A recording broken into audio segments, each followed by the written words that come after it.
If today's modern Palestinian population is really indigenous to Palestine, why do their last names often come from Egypt, Syria, and Jordan?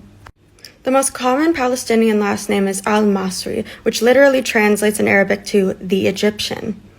Arabs and pro-Palestine activists often label Jews as white colonizers from Europe and say that Jews don't come from the Middle East, but let's look at the facts. The Arabic word for Jew is Yahudi or al-Yahud, which stems from the word they have for Judea, Yehuda. Most English speakers today call Jews Jews. The word Jew stems from Judea, because we come from Judea. The Quran even refers to Jews as the children of Israel. Ashkenazi Jews today still have significant Middle Eastern DNA, despite the thousands of years spent in the diaspora. This is because even during their time in Europe, they were often segregated into their own communities, like my family, and procreated with each other. This allowed for a continuation of majority Judean DNA.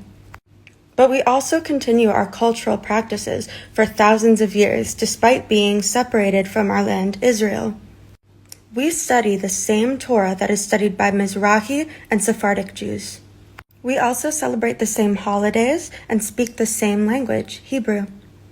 This is because as Jews, no matter where we are around the world, our culture is important to us.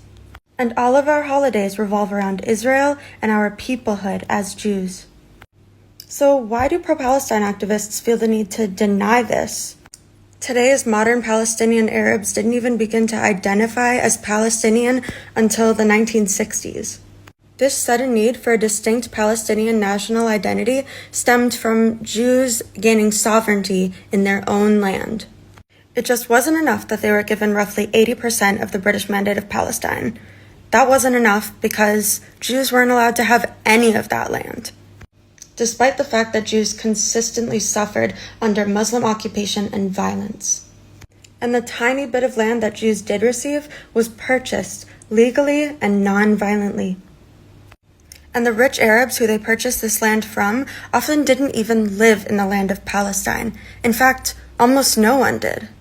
So ask yourself, why are pro-Palestine activists leaving out all of this history when telling their side of the story? And why do they feel the need to consistently deny Jewish ties to our ancient homeland?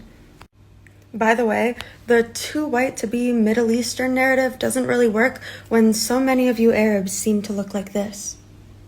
Just look at the people living in Lebanon, Iran, and Jordan.